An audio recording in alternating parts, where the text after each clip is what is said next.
2-2, Sporting Lisbon, Arsenal in the first leg of their Europa League last 16 game.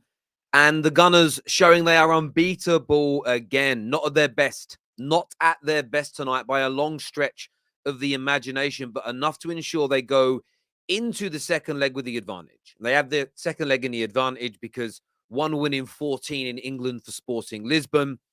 They're not as good as Arsenal. You saw when the big boys came on towards the end, Tomiyasu, fantastic, stopped all the attacks down Arsenal's left and Sporting Lisbon's right.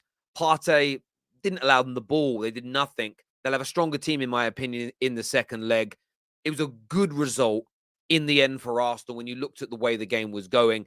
And Sporting Lisbon only really have themselves to blame. They were 2-1 up, clean through on goal to make it 3-1. Absolute scandalous, illegal shot. Illegal. Legitimately, that kind of shot should be a bookable offence in football. Arsenal go down the other end. And yes, fortuitous deflection. Fortuitous deflection. But you make your own luck in football sometimes. And Arsenal certainly did that today. And as mentioned, they give themselves that advantage going into that next game. They demonstrated again that a lot of people say it's not Sporting Lisbon. Well, that's what we call them in England. I'll just call them Lisbon Sporting. But there we go. We know who I'm talking about. We don't need to get pernickety. It really doesn't matter. That part of your football knowledge is better than mine. Gold star for you. For me, this just demonstrates again how good Arsenal are. Not at their best, not scintillating. I think it's a game where there'll be a fair amount of criticism from Arsenal fans. There'll be questions about, who can be trusted. Matt Turner, there's going to be some talk about him tonight when the panel come out because some of his goalkeeping, especially with the ball at his feet, left a lot to be desired. And it makes you kind of think, if you're a Gooner, if Ramsdale misses 5, 6, 7 games, could you trust this individual? It's a question that we want to speak about here today. Kiwor, listen, first minutes he's played, there's a long, long way for him to go yet, in my opinion. You saw the difference. I mean, Saliba tonight I thought was great. You saw the difference as soon as Gabriel came on, and maybe it's about Mikel Arteta getting it right next time. And what I mean by that is you had Zinchenko playing as left back, who defensively isn't great. That's why Sporting Lisbon were attacking that left, the Arsenal's left. Going forward, Zinchenko is an absolute dynamo. Defensively, that is where his frailty as a player is. But you had him next to a player in Kiwor making his debut. Maybe Arteta will look at that and go, do you know what? Next time, if I'm going to play Kiwor, I've got to play Tomiyasu or I've got to play Tierney next to him so he has a bit more defensive stability. Maybe we play him when Partey is starting so there's more strength and quality in front of him. Because I thought it was a little bit hung out to dry at times today.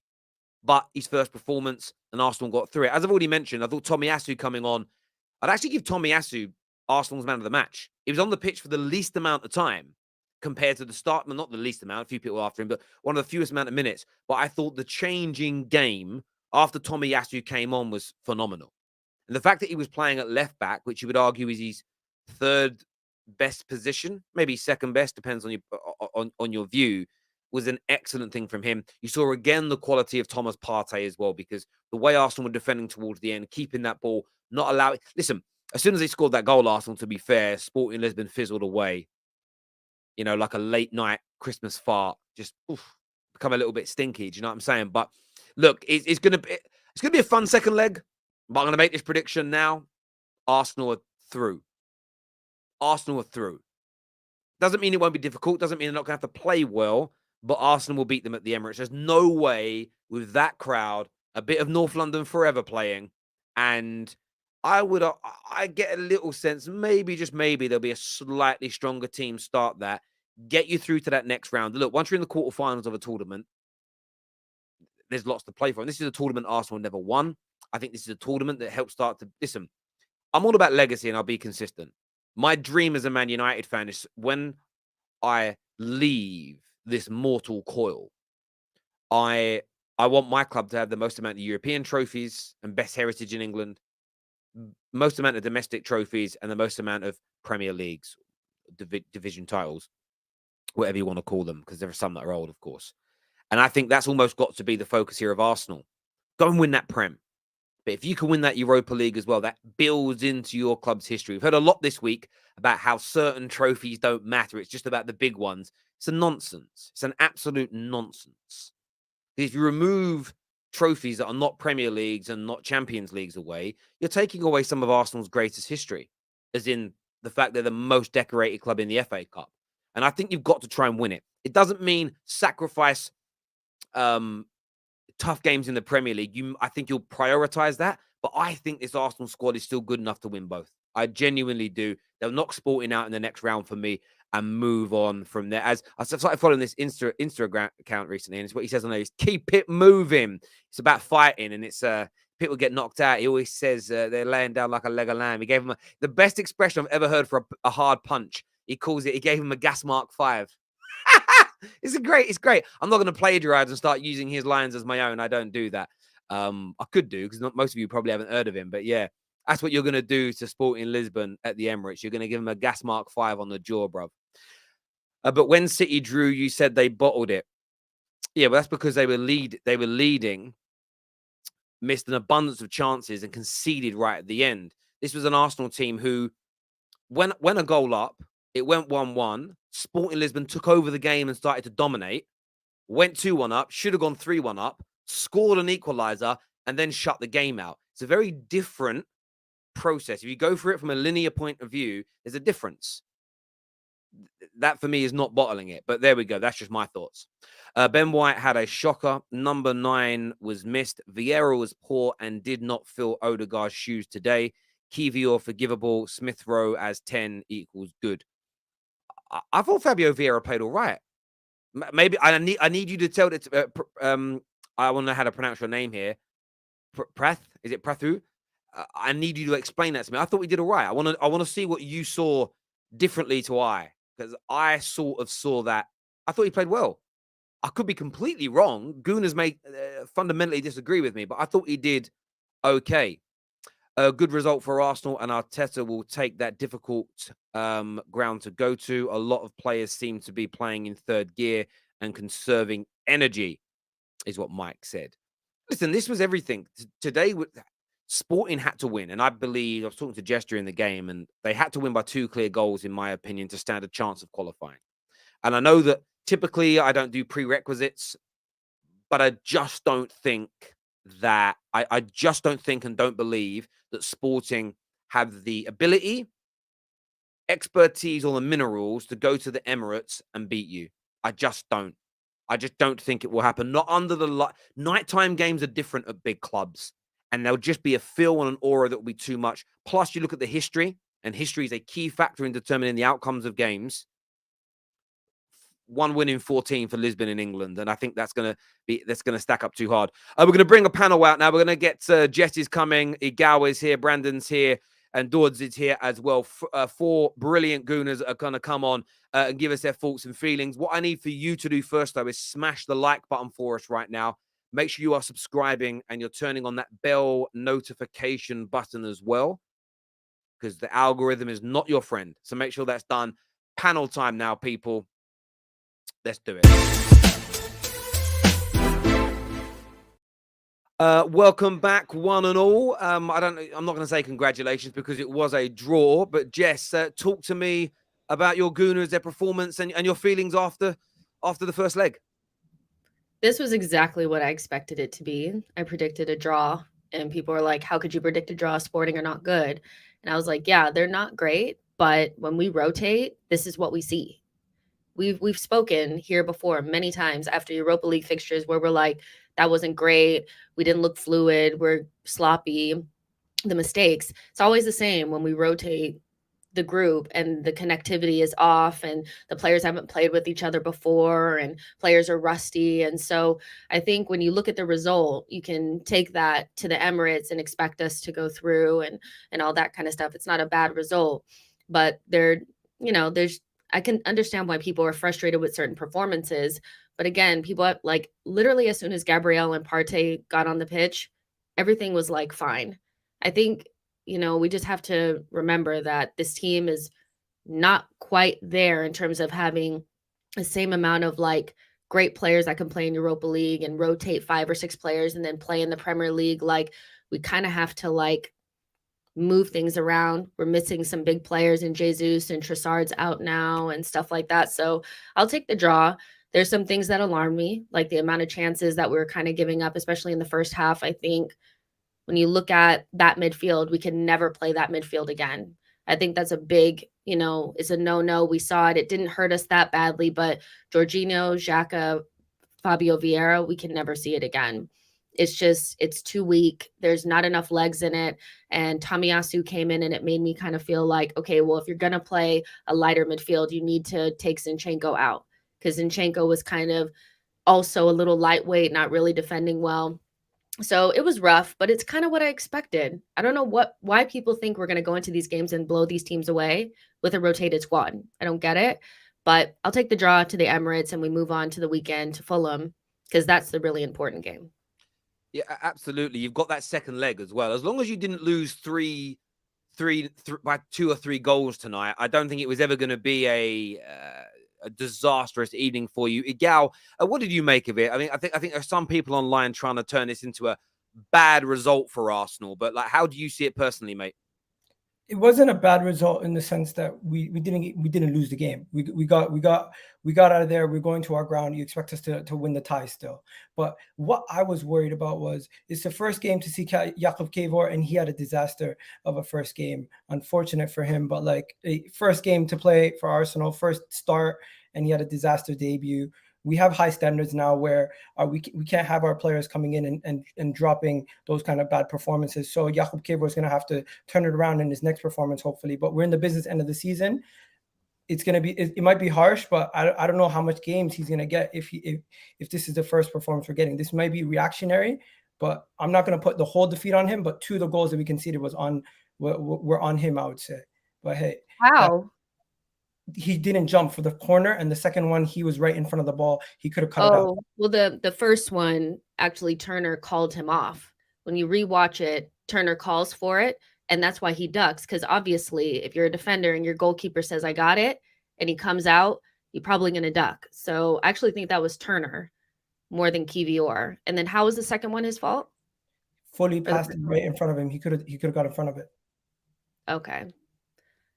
So are we saying I get it. It might be harsh, but hey, it is what it is. I still stand by it. I feel like it was a disaster. I feel like it's a little reactionary, but hey, I'm not one to come here and say negatives, but I just feel like that was the one thing that I could pick out that I could say, you know what, that was one of the reasons why we didn't pick up more in this game. But hey, it is what it is. We got the needed draw at the end, and I still think they needed at least a 2 or 3 goal margin at the Emirates to turn to make this a tough tie for us. Hopefully we can go to the Emirates and do what we usually do, and it's a big advantage Arsenal still. So hey, that's what I got to say so far. It's not a bad result, but it's unfortunate we don't win the first time. Yeah, I get that. Matt Turner, the pundits were talking about him, the commentators were talking about him. We're going to go to Brandon and Dodds on this. What did you make of Matt Turner today, especially with his feet? I don't think he's good enough, to be honest with you. And I know it sounds harsh, and he doesn't play a lot of football, but when you do watch him play for Arsenal, you can just tell he's not even of the level of Ramsdale. His decision making's poor at times. You see that on the corner, like Jess said. He gave the shout and then didn't even, allowed the ball to go over his head as well. His distribution's not that great. I don't think he's that great, but at the end of the day, he's a number 2. But in terms of the game, I mean, if you want something to sum up the game, just look at Arsenal's second goal. Lady Luck was on our side today, because I don't think we controlled the possession particularly well in the first half. I don't think we was as fluid going forward as what we normally are. And we got the 2 goals with a much changed side. But again, with the Kiwor thing, he's the only one that I'm going to give a little bit of a pass here, because again, he's only just made his first start for Arsenal. You could clearly see from his positional sense as well that him and Saliba haven't played together before. They haven't got that chemistry at the back. But then I blame Mikel Arteta for Kiwor dropping a stinker tonight, because, as we've already pointed out, when you play Zinchenko, who's not particularly great defensively and wants to come into the midfield all the time, you're exposing the left-hand side. And when you expose the left-hand side and Sporting attack you on the left-hand side, then it's up to the centre-back to, come out wide and cover that position. And it's his first start for Arsenal. Do you know what I mean? Like, I just think that was poor by the manager, but he corrected his mistake. He brought on Thomas Partey, he brought on Gabriel, he brought on Tomiyasu, which I think was the right decision. And when them 3 players came on, you see the difference. We controlled the game a lot better. I don't think, again, we weren't particularly great going forward. I heard somebody in the chat said that Fabio Vieira had a poor game. I don't think he did. I think he really did okay. didn't. It's like the Fabio Vieira stuff is freaking forced for me. Like, if you watched today and you thought that he was poor, because that's what's all on my timeline and all in my comments is that he was so poor and he was useless in today's game, you don't know football at all, because he's had poor games before. This kind of wasn't it, and it just kind of feels like you're using this opportunity to try to, like, these feel like almost backlogged negative thoughts that you're using now because we drew a game.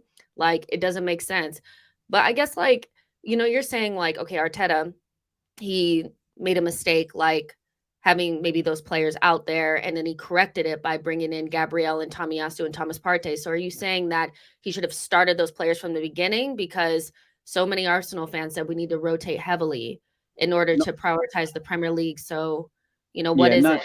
Not necessarily. I think if you're going to hand somebody their debut, and you know that Zinchenko is not particularly great defensively, he tends, he leaves his position, he likes to go into the midfield, then I think you've got to give a certain amount of cover to that, to the young lad, and probably play Tomiyasu at left back instead.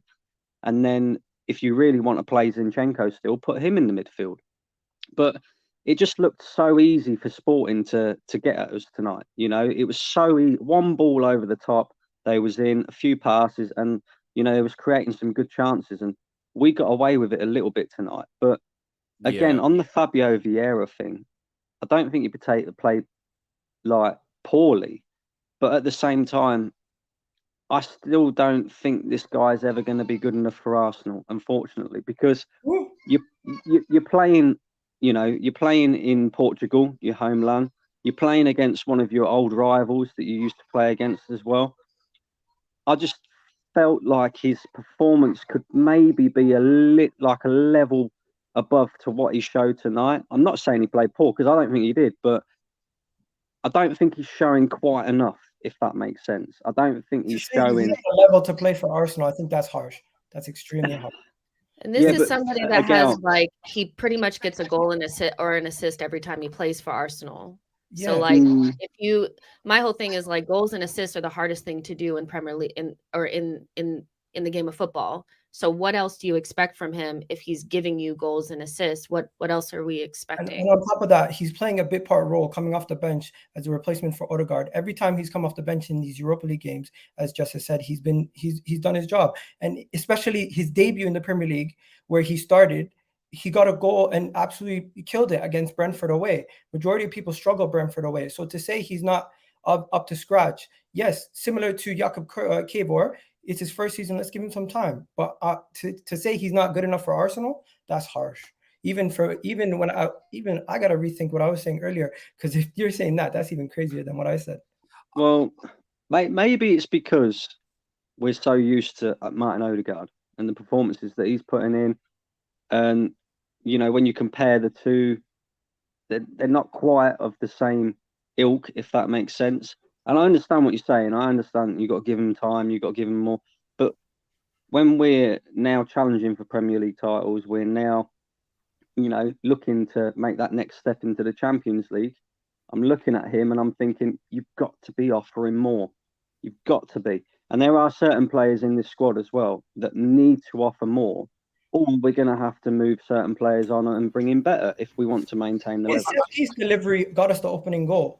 Like, let's be honest. I don't disagree with you again. I didn't say that he played poorly tonight. I didn't think he did, but I just don't know what you guys kind of like when you looked at kind of like his before he even came to Arsenal. Fabio Vieira, one, he's never going to be like Odegaard. He's not a high touch kind of like controller type of player. That's just not how he is. He's more of a final third, final action player. So when you take away the idea that he's never going to be like Odegaard, then you can kind of judge him based on, is he just getting better game by game for Fabio Vieira? And I think he kind of is.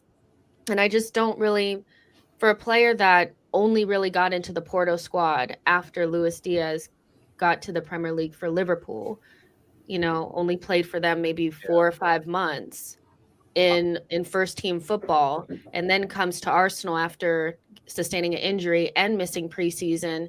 Now he's about 6 months into his Arsenal career, and just to write him off, even though he gets a goal or an assist in almost every single game that he plays for Arsenal in bit part roles, feels very, very, very reactionary to me.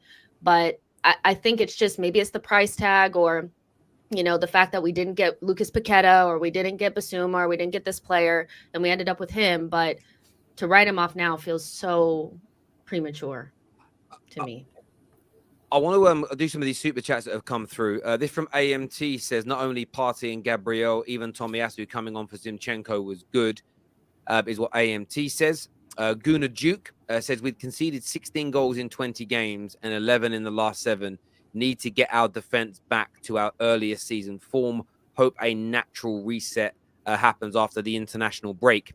That couples in with a question from Mr. Trees. I want to go to Dodds on this. He hasn't spoken yet.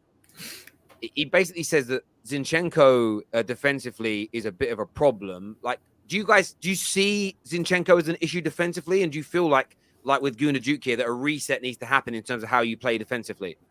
No, I think blaming Zinchenko only because he's not good defensively is very, very harsh, because he offers so much offensively. There's no right back, full back in Europe that you can name that's amazing offensively and defensively. Well, like with Liverpool, they've got Trent Alexander-Arnold.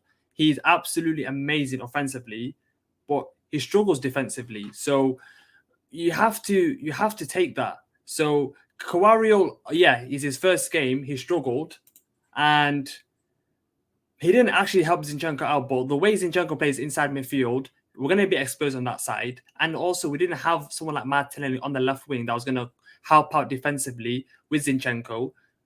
Reece Nelson does well going forward, but defensively, he was struggling as well. So Zinchenko was basically, he had Kiwor making his debut. He had Reece Nelson, doesn't do that much defensive work. So putting blame on Zinchenko is very harsh. And the positive thing I'm going to say for this game was 0 injuries. That's coming out of this game with no injuries, got Fulham on Sunday. That was the main thing. So 2-2, I think the tie is finished. I don't see Sporting beating us at home. Like, I don't even see them scoring against us at the Emirates. So we have to take this as a positive. I don't know how you guys see this as a negative, because we've got a draw. We've got a draw there. We had a lot of changes. We didn't have a proper number 9. We lost to Trossard. We lost Eddie. We don't have Jesus. So this has to be a positive. I don't see any negatives in this game. So yeah, that's one. Listen, I think it's a fair way to look at it. I mean, everyone kind of looks at football differently, but I think your point around 2-2, the result, I think is definitely a good one. Brian here says the second goal was on Turner. Also, the save, you didn't push back into the middle of the area. It needs to go wide. He doesn't give them confidence, is what Brian believes. The one thing I'll say about Turner, though, is like, I get that this is the first time we're seeing him since January. Right? He hasn't played like since then. The last time he played, he was basically man of the match against Man City in the FA Cup. And had he had not played the way that he did, we probably would have lost that game more than 1-0. So again, I think these are backlogged. I'd never really liked him to begin with. So I'm waiting for him to have pretty much his first really bad performance as an Arsenal player. And then now I'm going to virtually vomit it all over the place. He's a number 2 goalkeeper. Yeah. He's not supposed to be as good as Ramsdale. He was rusty and not that good today. But literally his last performance before this was in January, and he was man of the match. So what are we actually saying? I don't get it. Like, I really don't. No, I hear you on that. This here says Odegaard is in small spaces is magic. Turning over possession in tight space, broke down attacks and opened for the counter. Still an experience for growth. Yeah, I think on the Fabio Vieira thing, it's also look how long it took. I mean, this is not a criticism, but it took Odegaard a while to be the Odegaard that you guys all love now, and that only often comes with game time. And is this the first? I swear this is the first time Fabio Vieira started back-to-back games for you. Yeah. Well, it's the first time I remember. So I almost feel a little bit like, fuck. Sorry, I'm watching the United game. Sorry, we nearly conceded. Shit myself. I went PTSD. Sorry. I was like, oh no. Sorry. I think you just need a little bit more game time. Tade here, by the way, I've DM'd you, Tade. We'll definitely get you on the show next time. It'd be good to have you back on the terrace, mate. It really, really will. Hang on. Rashford! Yes! Yes! Sorry, Rashford scored. Apologies. Sorry. Yeah, I want to smash something. I have so much tension from the weekend. Sorry. Tade here says, hope you're good. I thought Sporting had better chances on the counter and bottled it. We were overwhelmed defensively at times. 2-2, still good. I mean, that's also definitely, that's a fair way. If you're a Sporting Lisbon fan tonight, maybe that's how you're kind of looking at this, you know, almost we had the chance that they should have gone 3-1 up, really, shouldn't they? Yeah. I think they'll be more disappointed than what we are. Definitely.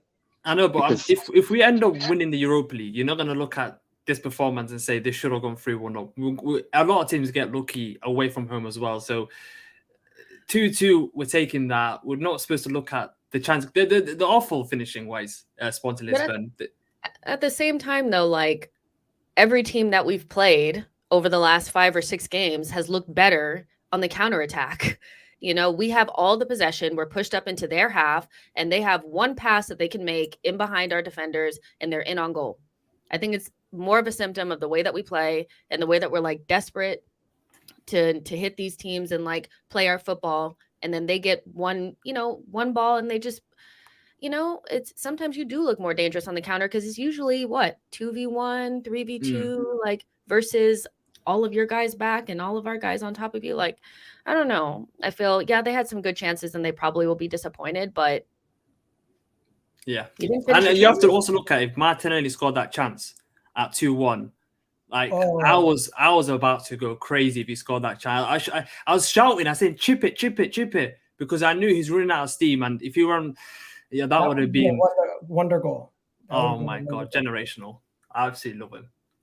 You know what? The thing is, going into the game, we all seen the team, and once I seen Zinchenko, I'm like, we're gonna have a little bit more control of the game, and we should be able to win this game no matter what. So looking at the team on paper before the game, I was like, you know what? This is heavily rotated, but we should have still gotten enough to get through. And this is enough to get through, in my opinion. A draw away in the first leg, you go to your house. Most teams expect to win in their house in the second leg. So you know what? It should be still enough. And as Arsenal fans, we should be, it's European football. It's knockout football. We should be content with the result and move on. The performance, we're not looking at the performance too deeply because the rotations and it's the business end of the season. All you need is the wins and the results anyways. Absolutely right. TBG says Vieira is still being bedded in. We will see his qualities shine through next season. We have to remember we're still in fancy with what Arteta wants to do. Zinni isn't a problem. It's just risk versus reward. So I agree. I don't think there is an issue with Zinchenko having some defensive frailties. It's just about, it's more on the manager to get the team around him correct. When did we start talking about Trent Alexander-Arnold's defensive issues?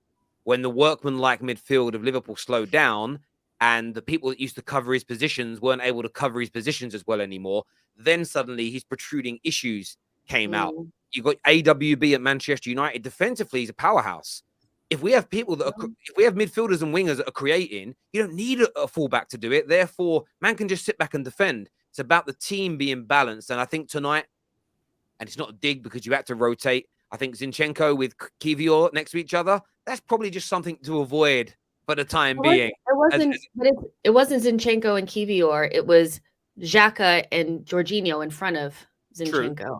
Like, it's more just that. I think that midfield don't work. Like And, it don't work. shout out to William Saliba. He was really Absolute good. masterclass today. He was awesome.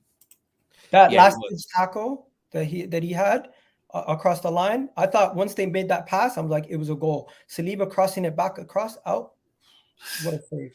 Yeah, it certainly was. A super chat here from I can't pronounce that name, my friend. Arnie says Vieira is not Odegaard. You can say none of our strikers are not on. You can't say any of our strikers are Henri. It is what's said there. No yellow cards. That player will be missed. Yeah, I mean, they've got Quartes missing and somebody else. They've got 2 players missing for the next game as well. Yeah, the centre half. They're in trouble. We are very lucky. We should have lost 3-1, is what Rudy O'Boy 94 says. Potentially. You make your own luck. I agree. You make good points, but what about my fat birds? I keep telling you, you've got to introduce me to these fat parrots. They're parrots of his. They're just jokes, people. He's not talking about females, I can promise you. He's talking purely and simply about parrots. Tevin here, one of our new moderators as well. By the way, all the new moderators that we've given that status to tonight, know you block people for racism and sexism and bigotry, not for if they're horrible about your football club. That is not a reason to start blocking people from the terrace. We will remove the privilege. So keep it sensible. This says, if Arsenal players were to listen to most of our online fans, they would have no confidence. We are so reactionary as a fan base. I'm glad football is played on the pitch and not online, is what Tavin says here. Yeah and no, but I will show you this. There's no abuse that's been said on the show tonight. And I remember listening to Jesse Lingard. So take. I don't know if Arsenal players have said this. I only know it from United one. He said the players enjoy it, like, and want the criticism. That's all I'm going to say. They don't want to be abused. They don't want their DMs full of swear words and pejoratives and wishing death upon them. But they definitely like to be criticized, Tevin. So I just think you've got to get the balance right, in my opinion. You know, Jess and Igal disagree on who is it you disagreed on? Was it Kiwor? No, the goal. Who is at fault for the goals? But that's fine. That isn't gonna damage Matt Turner or Kiwor. That's just 2 fans having an opinion, you know. Lidsky says Zinchenko does too much with the ball at times, needs to keep it simple. Do you agree with that, Igal? He does too much with the ball. That's what makes him who he is. It helps us out so much in the attack, in the midfield, control games. Without Zinchenko doing that, it doesn't transform our attack and our attack and our control of the games. So I think for him to not do that, he wouldn't be the player he is. Yeah, I mean, I assume you all agree with what Igal's saying there. Yeah. He's basically a midfielder. So, you know, we just rewatched the Man United game at the Emirates. We didn't. Yeah. When you don't have a safety net, that's when it becomes a little bit of an issue, because then he loses the ball and you don't have Thomas Partey to save him. You know. Yeah. I don't think I want to see Xhaka, Jorginho, and Zinchenko in the midfield at the same time anymore. I didn't like it, to be honest. Yeah. Have they not? Oh no, but Gabriel is a big difference to Kiwor. That's why. But like also, like, we played Aston Villa with them, and what happened against Aston Villa? We got killed on transition twice. I think that, like, that midfield it doesn't work. If you don't have Partey, you have to play Tomiyasu. You have to. And Zinchenko has to be sacrificed because there's nothing there. You know, there was nothing there. It was like Casper in there. It was like a ghost. I think it's a bit of a system thing though, Jess, as well, because we've been getting killed on the transition for the past few weeks. You named Aston Villa, Bournemouth last week, again tonight. I think it's a system thing as well. Yeah, I think there's games where you could maybe, you know, change it around. If you still want to keep Zinchenko in, maybe play him in the midfield and play Kieran Tierney at left back or Tomiyasu just to give us that extra solidity. But over recent weeks, we have conceded a hell of a lot of goals, and we need to sort that out if we're going to win the Premier League and the Europa League. So you agree with Gary Neville then? What? Because Gary Neville keeps saying it, doesn't he? Like, conceding goals is bad, and I get where he's coming from, but equally you got to, like, there's no respect being paid for the ability. Yeah, well, again, it's just listen. I don't think Gary Neville's making a bad point in isolation, but it's the fact that there's almost zero credit being given to the comebacks. But if City were coming from behind, he'd talk about champ title winning mentality. Yeah, it was just a bit of a joke. Sorry, you were going to say something, Gal. Sorry, bro. This game was just crazy in the sense that I felt like there was times where it was so open, back and forth. I don't think there's going to be that level of miscontrol in the game at the Emirates. I think because we're away from home, and obviously you're away from home in a European night, you're going to have that kind of atmosphere and that kind of situation. So let's not play too much into the next leg. Also, like, I just think like we're almost just like running out of like we're playing well without Jesus juice. Like I think like we are desperately needing him back, and like because of injury. Because of injuries, and I just think the options that we have are not really giving us the same. They're just not. Like Martinelli was okay, but I don't know about you guys. I wasn't really feeling him at center forward. I thought when he came deep for the ball, he lost it too many times. But then also, it's not really his fault. But when he was running in behind, nobody would really kick him the ball. Like, and then the one when he was in on goal, where everybody's posting this clip over and over again about like him going past all these players and then not scoring the goal. Like, I need him to score that goal. Like, he's more than good enough to score that goal. Do you know what I mean? So it's like Jesus, we need him to come back, because I don't know, like against Fulham away from home, I don't know if I'm really feeling Martinelli, Nelson, Saka. I don't know if I liked it. I don't know if it was giving us any juice. Like it felt a little, Hopefully he's back. But I feel like if we had Trossard or Eddie Nketiah, or at least both of them, we wouldn't miss Jesus as much right now in this game. Like, because we had those guys over this last little run and they're also out, we're missing Jesus more. But the reality is we're missing all three of them. Yeah. I've been missing Jesus a lot for a long time. I mean, we've been getting by, but yeah. No, but I hear what you're saying. It's more like it's worse now because they're not there.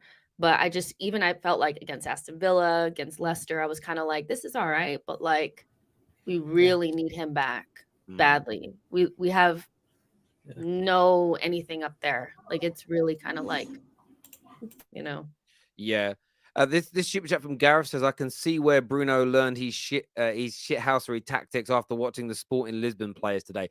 Question on that. Do you think they have any case over Zinchenko fouling their player at the corner and Saka not winning the ball in the build-up to their equaliser? Does anyone think they've got any case in any of those claims tonight against you? Terry, I just want to say I need to go. I need to get going. I got footy. So yeah. All right, mate. No worries at all. Thanks for having me on. Cheers. No worries, mate. Speak soon, bro. Yeah. Anyone think there was any luck in that, or was it just no? There weren't fouls. No, I mean, just to ask the question. Just like the foul was never a foul at Old Trafford on Odegaard or on Eriksen. That was not a foul either. That's for Saka. Like that was not a foul. And yeah, there's a little grappling in the box or whatever, but it is what it is. Like I don't think they have any claim. I don't think there were fouls. Obviously, my job is to ask questions. It's not my opinion; it's a question because some of the viewers are asking about it. Should there have been fouls? So I can't ignore the viewers because I don't agree with the opinion. It's a conspiracy, Terry. They're trying to give us the Europa League. They're trying to give us the Premier League. They're giving us all the decisions. Well, it's one of those things. I mean, obviously, what you'll get from rivals is, well, Zinni had his arms around Saka, and Arsenal fans complained they didn't get a penalty for the same thing. I just looked at it this way. If Zinchenko was doing that to the player that was trying to head the ball, maybe. But whether that was a foul or not, the player would have had no influence over that play anyway. It wasn't a dangerous foul. He wasn't hitting him. He wasn't like risking injury. It was just a little bit of grappling. I didn't really get it. And Saka touches the ball first. So yeah, for me, neither were fouls. But I did see like the Sporting players were crying for one, and I did see obviously a lot of rivals of Arsenal online, sort of, what's the word I'd say, like showing their backsides in pure desperation for Arsenal to lose games. Listen, I want you to lose games, but equally, I'm not disappointed when you get the right results. I didn't even realize you guys were at home. We have to look at it as a win, though. We have to look at it as a win in the sense that no one got injured. No, it is a 3D pitch. We went into the game and we still picked up a massive draw to now keep this tie still alive so we can go and win it. And going into that Fulham game, at this point, I just want to take every game, be it Europa League or Premier League, and try to put out the best team possible to win and to still preserve us for the rest of the season. So even if it means we rotate, I'm not going to complain, because I know that the prize is to try to get both. And if we have a situation where we can get both, that would be amazing. Imagine at the end of the season we win the Europa League and the Premier League. That would be amazing. Yeah, totally. Yeah, so we haven't spoken about Saka as well, right? Because I was quite surprised to see that he stayed on the pitch tonight. Yeah. Because I don't think he was in the game at all.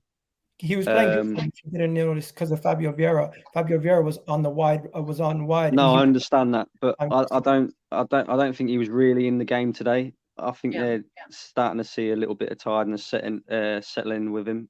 I thought, maybe Mikel Arteta could have left Reece Nelson on the pitch and brought Saka off instead and switched them over. But yeah, if Saka's not out there though, I really think like it could have been. Do you know what I mean? Like, yeah, it's a difficult one, isn't it? But then at the same time, I'm getting a bit worried now that we're going to burn this kid out. Yeah, but I don't think you are going to burn him out, right? I'll tell you as to why. Listen, I know my club had a really bad result the other night, right? I get that. But since the restart of football after the World Cup, this is Man United's 23rd game. Tonight was your 13th. So if players like Rashford, right, can play 23 games in that time, Saka's got 10 games on. Do you get what I mean? You can do it. Saka can do it. He's got the ability. And it isn't like Arsenal, because you dominate the ball so regularly. It's not like you're working flat out for 90 minutes every game. Does that make sense? I honestly, I don't think Saka's going to get burnt out at all. Can I read this from Arteta? Like, this is what he's been saying. He said, at this club, you have to play every 3 games or every 3 days. You have to be fit and available to do it. If not, it's not worth it. And I kind of feel like Saka is our main guy. He's our main player. Like, he's going to play every 3 days, and that's going to be the requirement for him and Martinelli. And maybe that's why there's rumors of the likes of Smith Rowe maybe coming to the end of his time, not because of his ability, but because of his availability. And you've got like Reece Nelson, who may not probably, again, I think if Smith Rowe and Reece Nelson were both, if Reece Nelson and Emil Smith Rowe were at their best, Smith Rowe's probably the better footballer. Would that be fair to say? Based on what he's shown so far, yes. Yeah, based on what we say ability wise. But if Reece Nelson is fit and available all the time, he's a better option than Emil Smith Rowe that could spend half a season out every year, theoretically on paper. So availability is key. And listen, I think a lot of younger Arsenal fans especially don't remember how many games your best teams played. Premier League, Champions League, FA Cups, every season going deep.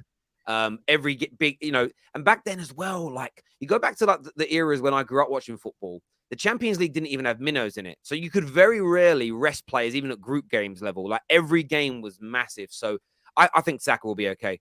This super chat here. Sorry, go on, mate. Go on, bro. Go on. Say your piece. As you said, we had the luxury over the last couple of years to rotate because we only were playing in the Europa League, or we weren't even playing in Europe at all. Very true. This here says Vieira needs game time. I believe he will become good next season and needs to hit the gym. Can't wait for Champions League nights. They're definitely coming, win, lose, or draw this tournament. Arsenal still need another striker. I would get who's that? How do you pronounce that name? Kyogo from Celtic. I don't know much about him. Is he good? I don't know.